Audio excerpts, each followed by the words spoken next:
Hello, आपके अपने selling knowledge गुरुजी में एक बार फिर से स्वागत है। जैसा कि आप हेडिंग देख रहे हैं ऊपर, मांग की कीमत लोच। मांग की कीमत लोच हमने लास्ट वीडियो से जो स्टार्ट किया था, चैप्टर नंबर 4 है आपका, और हमने समझा था कि मांग की लोच किसे कहते हैं और मांग की कीमत लोच किसे कहते हैं। मांग की लोच के भी 3 भाग हैं, मांग की कीमत लोच, मांग की आय लोच और मांग की तिरछी अथवा आड़ी लोच। 3 है, मगर अपने सिलेबस में हम देखें तो सिर्फ मांग की कीमत लोच के बारे में हमें पढ़ना है। तो मांग की कीमत लोच क्या है उसको हमने स्टार्ट किया था, लास्ट वीडियो में हमने पढ़ा था। उसकी जो 3 विधियां हैं, 3 मेथड है। पहली है प्रतिशत अथवा अनुपातिक विधि, दूसरी है ज्यामितीय विधि अथवा बिंदु विधि, और तीसरी जो है कुल व्यय विधि। तो इन तीनों विधियों के बारे में पढ़ना। पहली विधि हम पढ़ चुके हैं लास्ट वीडियो में, और अभी तक आपने उसको नहीं देखा है, नहीं समझा है, तो उसका लिंक उस वीडियो का लिंक मैं इस वीडियो डिस्क्रिप्शन में मेंशन कर रहा हूँ। साथ साथ जो चैप्टर्स हम पढ़ चुके हैं उनके प्लेलिस्ट के लिंक भी आपको इस वीडियो में मिल जाएंगे। तो आप डिस्क्रिप्शन में जरूर जाएं और उन लिंक पर क्लिक करके उन वीडियोस को जरूर देखें, ताकि आपको बेसिक्स जो अच्छे समझ आ सके। ओके, बढ़ते हैं हम इसमें। आज हम समझते हैं कि मांग की कीमत लोच को ज्ञात करने की जो ज्यामितीय विधि है वो क्या है। अब बात आती है ज्यामितीय विधि के अलग अलग नाम है, वो आपको ध्यान रखना है। ज्यामितीय विधि को हम बिंदु विधि भी कहते हैं, ग्राफिक विधि भी कहते हैं, और साथ साथ रेखा गणित विधि भी कहते हैं। क्योंकि उसको ग्राफ में बनाते हैं, इसलिए ग्राफिक विधि रेखा गणित विधि हो गई। और बिंदु विधि इसलिए कहते हैं क्योंकि इस विधि के अनुसार हम मांग करके किसी एक बिंदु पर मांग की कीमत लोच ज्ञात करते हैं। और ज्यामितीय विधि इसलिए कहते हैं कि इसको ग्राफ में बनाना है। तो एग्जाम में आपको ध्यान रखना है, चारों में से किसी भी नाम से अगर आपको पूछे तो आपको बिल्कुल भी कंफ्यूज नहीं होना है। आपको बिल्कुल भी कंफ्यूज नहीं होकर बस जो कॉन्सेप्ट है वो अच्छे से एक्सप्लेन करना है। प्रतिशत की अनुपातिक विधि हमने क्या देखा था कि जब हमारे पास 2 अलग अलग कीमतें, पुरानी कीमत, नई कीमत, पुरानी मांग मात्रा और नई मांग मात्रा, तो जब हमारे पास 2 अलग अलग कीमतें हों और 2 अलग अलग मांग मात्रा हो, तब हम प्रतिशत अथवा अनुपातिक विधि का प्रयोग करते हैं। पर जब हमें मांग के किसी बिंदु पर मांग की लोच ज्ञात करनी हो, तब हम इस ज्यामितीय विधि का प्रयोग करते हैं।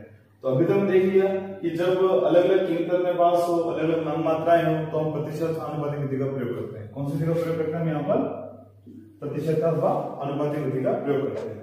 पर जब हमें मांग के किसी बिंदु पर मांग की लोच को ज्ञात करना हो, तो उस स्थिति में क्या करते हैं कि हम, जैसे कि हमने यहाँ पर एक मांग वक्र बनाया डी, इस मांग वक्र के इस बिंदु पर हमें मांग की लोच ज्ञात करनी है।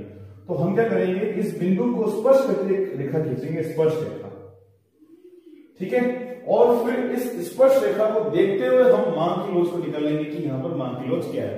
क्योंकि ये विधि क्या करती है कि इस विधि के अंतर्गत मांग वक्र के किसी बिंदु पर मांग की लोच ज्ञात की जाती है। यानी हमें इस मांग वक्र के इस बिंदु पर मांग की लोच को ज्ञात करना है, तो इस स्थिति में हमें यहाँ पर एक स्पर्श रेखा खींचनी होगी और हम देखेंगे यहाँ पर मांग की लोच क्या होगी। माना कि यहाँ पर हम देखते हैं कि मांग वक्र का निचला भाग जो है वो हो गया 2 सेंटीमीटर और ऊपरी भाग हो गया यहाँ पर 3 सेंटीमीटर। ठीक है, ये 3 सेंटीमीटर हो गया, 2 सेंटीमीटर हो गया। तो फॉर्मूले के अकॉर्डिंग बिंदु से मांग वक्र का निचला भाग 2, ठीक है, यहाँ पर मांग की लोच हो जाएगी 2/3। ऊपरी भाग क्या है यहाँ पर 3, निचला भाग 2, ऊपरी भाग 3, तो यहाँ पर 2/3 करेंगे, आंसर क्या जाएगा आपके 0.66।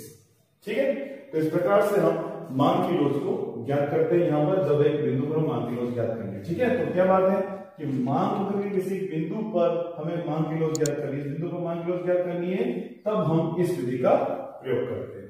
ठीक है, अब हम देखेंगे कि मांग वक्र की विभिन्न बिंदुओं पर मांग की लोच क्या होती है। तो इसके लिए हम यहाँ पर एक मांग वक्र बनाते हैं, मांग वक्र एक डायरेक्ट स्पर्श रेखा बनाते हैं। जैसे कि हमने यहाँ पर एक पूरी इस मांग वक्र को बनाया, ठीक है। यहाँ पर हमने ले लिया है y अक्ष को, यहाँ पर हो गया x अक्ष, यहाँ पर आपको पता हम कर लेते हैं कीमत, और यहाँ पर आप ले लेंगे मांग मात्रा। अब इस स्पर्श रेखा पर अलग अलग बिंदु हम लेंगे। एक बिंदु ले लिया हमने बिल्कुल y अक्ष पर, एक बिंदु ले लिया हमने बिल्कुल x अक्ष पर, एक बिल्कुल सेंटर में। इसका सेंटर कहाँ आ रहा है? पहले क्या करना, आपको स्ट्रेट लाइन खींचनी है स्केल से। यहाँ पर बोर्ड है थोड़ा सा, तो बिल्कुल एक वापस ऐसे ही कोई बात नहीं, वापस बनाते हैं। तो एक बिल्कुल स्ट्रेट लाइन खींचनी है और उस स्ट्रेट लाइन में बिल्कुल सेंटर पॉइंट लेंगे एक तो, ठीक है। सेंटर पॉइंट जो है वो, चलो उसको वापस बनाते हैं। ये एक स्ट्रेट लाइन खींची और बिल्कुल सेंटर वाला पॉइंट यहां पर लेना है, ठीक। सेंटर पॉइंट लेना है एक तो बिल्कुल, और इन दोनों का सेंटर एक लेंगे, एक सेंटर यहां लेंगे और इनके अलग नाम दे देंगे हम। ये हो गया point A, point B, point C, point D and point E. तो अब इन विभिन्न बिंदुओं पर मान की लोच को कैसे ज्ञात करते हैं वो हम यहाँ पर देखते हैं। तो एग्जाम्पल को कैसे डिस्क्राइब करना है, क्या इसका विवरण होता है, वो हम यहाँ पर देखते हैं, ठीक है। तो इसको समझने के लिए हम यहाँ पर अलग अलग बिंदु को ले लें। सबसे पहले लेंगे हम बिंदु ई को, ठीक है। अलग अलग बिंदु को लेकर हम यहाँ पर शुरू करते हैं। बिंदु ई को लेते हैं, ठीक है। पहली कंडीशन हमने लिया बिंदु ई। अब बिंदु ई पर आप देख रहे हैं ये वाला बिंदु ई हो गया। इस बिंदु ई के नीचे कोई पार्ट है क्या? कुछ नहीं, जीरो। तो हम क्या लिख देंगे, बिंदु ई पर क्या हो जाएगा, जीरो, क्योंकि फॉर्मूला क्या इसका, बिंदु से मांग वक्र का निचला भाग। इस बिंदु से मांग वक्र का निचला भाग कुछ नहीं है, तो हम यहां पर जीरो लिख देंगे। इस बिंदु से मांग वक्र का ऊपरी भाग कितना है, ए ई, ठीक है, ए ई। तो अगर आप जीरो में ए का डिवाइड कर रहे हैं, आंसर क्या जाएगा, जीरो। तो यहां पर मांग की लोच भी क्या हो जाएगी आपके, शून्य, जीरो, ठीक। अब हम बात करते हैं बिंदु डी की। बिंदु डी ले लेते हैं अपन। बिंदु डी पर आप देख रहे हैं मांग वक्र का निचला भाग कितना है, डी ई। ये हो गया आपके पास डी ई, और ऊपरी भाग कितना है, ए डी। अब आप क्या देख रहे हैं यहां पर, डी ई जो है वो एडी से कम है, यानी ऊपरी भाग ज्यादा है, निचला भाग कम है। तो आप उस कंडीशन में जो डिवाइड करेंगे वो क्या आएगा, आंसर एक से कम आएगा। इसलिए यहां पर मांग की लोच हो जाएगी एक से कम, ठीक। अभी तो हम उसमें यहाँ पर फॉर्मूला देख रहे हैं, नहीं समझ में आएगा तो अभी रुकिए, आप जाइए मत, घबराइए मत। हम यहाँ पर नंबर्स लेके फिर फाइंड करेंगे कि मान की लोच क्या, तो आपको जल्दी समझ में आ जाएगा। मगर आपको एग्जाम कैसे रिप्रेजेंट करना है वो अगर आपको देखना है तो यहाँ पर हम देखते हैं किस प्रकार से रिप्रेजेंट करेंगे। तो घबराइए बिल्कुल मत, अभी हम एक सिंपल सा एग्जाम्पल लेंगे, इसी कर्व में आपको जल्दी समझ में आ जाएगा कैसे कैसे क्या है। फिर हम बात करते हैं बिंदु सी की। अब बिंदु सी पर मान की लोच क्या होगी, उसके लिए क्या फॉर्मूला है, सीई अपॉन एसी। निचला भाग सीई, ऊपरी भाग एसी। तो सीई अपॉन एसी, दोनों भाग क्या है, बराबर है आपस में, CE is equal to AC. तो उस कंडीशन में मान की लोच, दोनों भाग बराबर है, सीई और एसी दोनों बराबर है, तो मान की लोच क्या हो जाएगी, क्योंकि आंसर क्या हो जाएगा, एक के बराबर आएगा, तो मान की लोच यहां पर एक के बराबर। अब हम बात करते हैं बिंदु बी की। बिंदु बी पर हम लेते हैं क्या होगी मान की लोच, निचला भाग क्या है, बीई, ऊपरी भाग ए बी। तो बीई अपॉन ए बी। अब आप देख रहे हैं कि निचला भाग ज्यादा है, ऊपरी भाग कम है। तो BE is more than A B, ठीक है। BE is more than A B. ये वाला पार्ट ज्यादा है, ये वाला पार्ट कम है, उस कंडीशन में आंसर क्या होगा, एक से ज्यादा आएगा। तो यहां पर मान की लोच भी एक से ज्यादा होगा। किससे आएगा वो देखते हैं। फिर हम बात करते हैं बिंदु ए की। अब बिंदु ए को लेते हैं, तो बिंदु ए पर निचला भाग क्या हो गया, पूरा ए ई। ऊपरी भाग कुछ है क्या, ए के ऊपर कुछ नहीं है, तो उस कंडीशन में क्या हो जाएगा, जीरो। तो अब आप जीरो का डिवाइड किसमें करते हैं, आंसर क्या आ जाएगा, इन्फिनिटी, अनंत आता है। तो जाहिर है यहाँ पर मान की लोच में क्या हो जाएगी, अनंत। तो 5 प्रकार की, बिंदु ए पर 0, बिंदु 2 पर 1, एक से कम, बिंदु सी पर एक के बराबर, बिंदु बी पर एक से अधिक, बिंदु ए पर अनंत। अब ये कैसे आती वो हम यहाँ पर देखते हैं, ठीक है। ये तो बात हो गई एग्जाम में रिप्रेजेंट करनी, पर ये क्या है एक्चुअल में वो हमें देखना होगा, क्योंकि हमें तो एग्जाम प्रैक्टिकली देखना है ना। आपको समझ तब आएगा जब हम इस किसी चीज को प्रैक्टिकली लेते हैं। तो हम यहाँ पर देखते हैं कि प्रैक्टिकली एग्जाम्पल को लेते हैं, हम यहाँ पर नंबर डाल देते हैं। सपोज ये है नंबर 0, ये 1, 2, 3 एंड 4। अब हम बिंदु ई की बात करते हैं। बिंदु ई पर निचला पार्ट कुछ है क्या? कुछ नहीं है, 0। ठीक है, फॉर्मूले के अकॉर्डिंग निचला भाग 0, ऊपरी भाग कितना है? 1 2 3 4, 4 सेंटीमीटर। ये 4 का डिवाइड किया, आंसर क्या आएगा? 0। इसलिए यहाँ पर मान की लोच हो जाएगी आपके 0। इसलिए आप देख रहे हैं बिंदु ई पर मान की लोच 0 है। सिंपल। अब हम बात करते हैं बिंदु डी की। बिंदु डी पर निचला पार्ट कितना है? 1 सेंटीमीटर, ऊपरी पार्ट 1 2 कितना हो गया? 3 सेंटीमीटर। 3 का डिवाइड किया, आंसर क्या जाएगा आपके पास यहाँ पर? 0.33। तो आप क्या देख रहे हैं, आंसर क्या और 1 से कम आ रहा है, इसलिए यहाँ पर मान की लोच हमेशा 1 से कम होती है। और आप यहाँ पर देख रहे हैं कि बिंदु डी पर मान की लोच 1 से कम है। क्यों? क्योंकि निचला पार्ट कम है, ऊपरी पार्ट ज्यादा है। ओके, वीडियो अच्छा लग रहा है तो लाइक जरूर करें, ठीक है। और इससे रिलेटेड कोई भी कमेंट आपके माइंड में आता है कैसा लग रहा है वीडियो, कमेंट बॉक्स में कमेंट जरूर करें।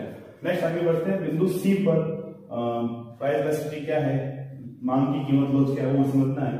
तो निचला पार्ट कितना है? 1 2 सेंटीमीटर, ऊपरी पार्ट 1 2 2 सेंटीमीटर। आंसर क्या हो जाएगा? 1।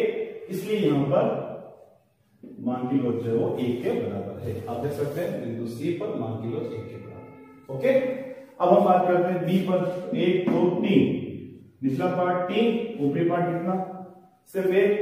तो उस कंडीशन में आंसर क्या हो जाएगा? 3। 1 से ज्यादा आ रहा है, तो यहाँ पर मान की लोच जो वो 1 से अधिक होगी। क्लियर? अब हम बात करते हैं बिंदु ए की। बिंदु ए पर क्या देखें? अनंत है। तो यहाँ पर अनंत कैसे आ रही है वो देखते हैं। निचला पार्ट कितना है?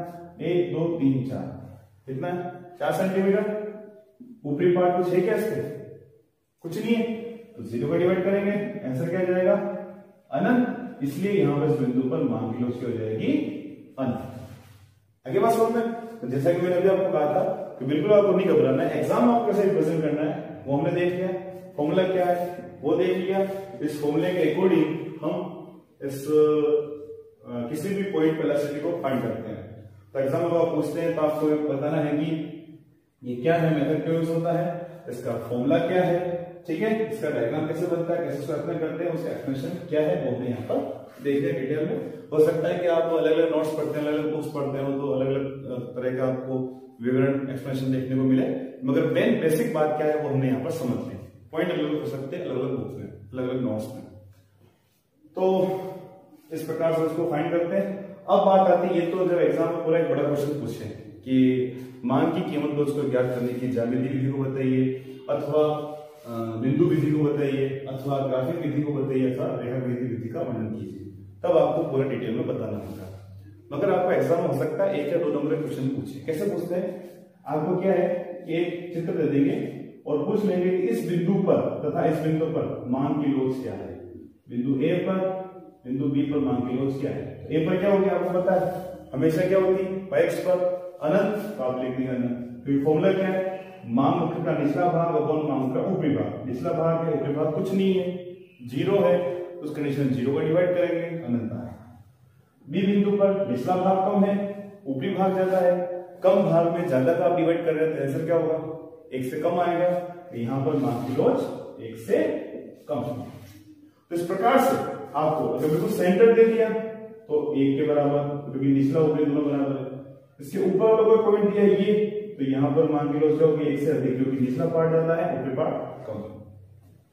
तो मेन बात ध्यान रखनी है आपको, एग्जाम अगर 1 या 2 नंबर क्वेश्चन पूछते हैं तो कैसे आपको रिप्रेजेंट करना है। और इसमें आपको ध्यान रखना, हमेशा अगर x अक्ष पर पूछते हैं तो 0, y अक्ष पर पूछते हैं तो अनंत, बिल्कुल बीच में पूछेंगे तो 1 के बराबर, बिल्कुल बीच में से लेकर इस x अक्ष से ऊपर, यानी ये जो रेंज है इसके थोड़ा सा नीचे और इसके थोड़ा सा ऊपर, ये जो रेंज है इस रेंज का कोई भी पॉइंट हो जाए, ये वाला पॉइंट है, ये है, ये है, ये कोई भी पॉइंट हो, इस हर एक पॉइंट पर आपके लिए हमेशा मान की लोच होगी हमेशा 1 से कम। क्यों? क्योंकि निचला पार्ट जैसे आप सेंटर से थोड़ा सा नीचे आते हैं तो कम हो जाता है, ये ज्यादा हो जाता है।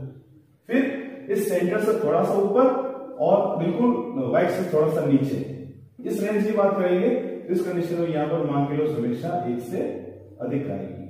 मान की लोच होगी हमेशा 1 से ज्यादा होगी। क्यों होगी? क्योंकि सेंटर से थोड़ा सा ऊपर होते ही निचला पार्ट ज्यादा हो जाता है, ऊपरी पार्ट थोड़ा सा कम हो जाता है। ठीक है, तो इस प्रकार से हमने देखा कि मांग की कीमत लोच को ज्ञात करने की ज्यामितीय विधि क्या है, किस प्रकार से इसको हम अच्छे से एग्जाम में रिप्रेजेंट कर सकते हैं। आई होप आपको ये विधि अच्छे से समझ में आई होगी।